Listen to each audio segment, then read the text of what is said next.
За. Цаг хугацаа гэдэг зүйл ярьж байгаа. Цаг хугацаа өөрийнхөө талд ажилладаг хүн гэдэг энийг ярьсан шүү дээ. Харин хэлсэн.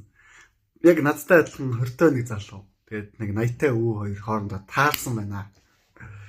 Тэгээд 80-аас өндөрлөлтөө тэгээ 80 гэж хэлчих. Тэгэхгүй та нар 100 гэж хэлчихвэл наа толгойч юус буухгүй байх намайг худлаа ярьж ийн гэж бодох байх.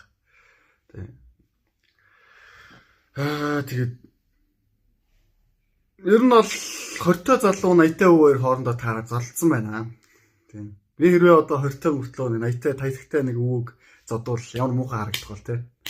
Ч юм уу өвгөн гэдэг дайраа тунгаавал ямар санагдах бол тий. Гудамжинд нэг өвөө явж илаа цаасаараа ингээ гудамжид өө гэж ярьдаг тий нэг тийм. Бараг 80 битэл нэг 60 мартай монголчуудын хөрх их төгсөрдөн шүү дээ. 50-таагаас ал бүгтийг бол гэл аль ихт өвөө болчдөг. Бага байдлын ч тэр тий.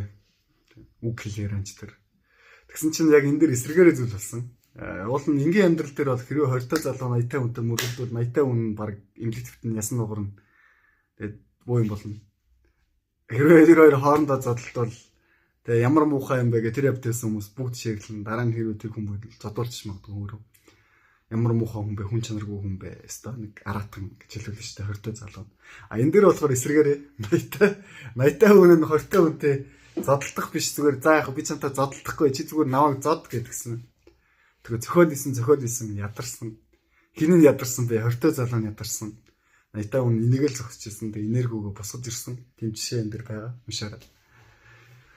Тэгэхээр ер нь цаг хугацаа өөрийнхөө талд ажилтдаг хүмүүс юм байдаг. Тэгээ дээрээс нь энэ дээр харин гайхалтай алчиг өгүүлбэр байгаа. Тэр өгүүлбэрийг дахиад хэлчихье. Цаг хугацаа явах үрээр хүн хөгшөрнөө гэдэг чинь ингээд урууднаа гэдэг чинь амьдралын зам байх эсгүй үстэй. Хүн харин ч цаг хугацаа явах үрээр улам илүү чадварчдаг. Энэ бол амьдралын жинхэнэ зам. Энэ жинхэнэ үннийг маш олон хүн нуусаар байгаа. Олохгүй байгаа. Тэ. Нуусаар очиж явах юм. Олохгүй байгаа. Тэгээд эндээ ингээд цаг хугацаа явах үрээр өөрийгөө хөтлөхийн зам л гэж бодож байгаа. Дотроос чинь тийм дуу хоолой чам тэгж бодуулж байгаа. Гэтэл тэр бол бурхны дуу хоолойс чөтгөрийн дуу хоолой. Энэ худалдаа хоолойгоо устгаарай. Эвицээ одоо яг энэ сэдвийг ингээ ярихаар намайг угаасаа хад үзэн галзуу гэж бодно.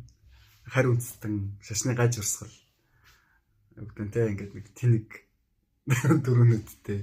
Тэгээ юу ч хэлээ тэгээд одоо бүр сүлдээч эднэргээ тоогооч хэллээ. Тэгж хэлүүлдэг тэгээд. Ер нь бол цаг хугацаа чиний талд ажилтдаг бол чи 80-тай болгоцсмаа бүр 20-той бацаануудыг бүр ингээд те хамдаг болно. Хэрвээ чи 80-тай өвөө байгаад энийг үзэж байгаа бол цавтаа яг чадсан өдөр чинь те яг үндэ яг чэн гэдэг өвөөтэй те яг та нарын боддог шиг тэр өвөөтэй ингээ харахад бол нэг туранхай залуу байгаа. Ингээ туранхай нэг шүмслэг хүн байгаа. Ямар ч хортой хүн барилдаад барахгүй. Усын арсаа орхон байлж барилдаад унахгүй. Яг гэхээр барьж чадахгүй. Яг тэр хэлж байгаа юм бэ гэхээр нас явах хүрээр бүр ингээ энерги өдөрдөх гэдэг хэмжээ төгсөрсөн байдаг. Хүн төлөөсөө хальцсан байдаг. Тэгээд тийм болохоор ч гэсэн тэр та нар харсан байх 300 та литр кином гэдэг агаар замгчдаг.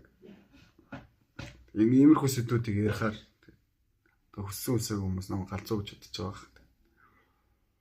Бая их юм. Тэгээд цаг хугацаа хэрвээ өөрийн чинь талд ажилтдаг бол нас бол чиний дайсан биш нас бол чиний нөхөр болдог байх нэ.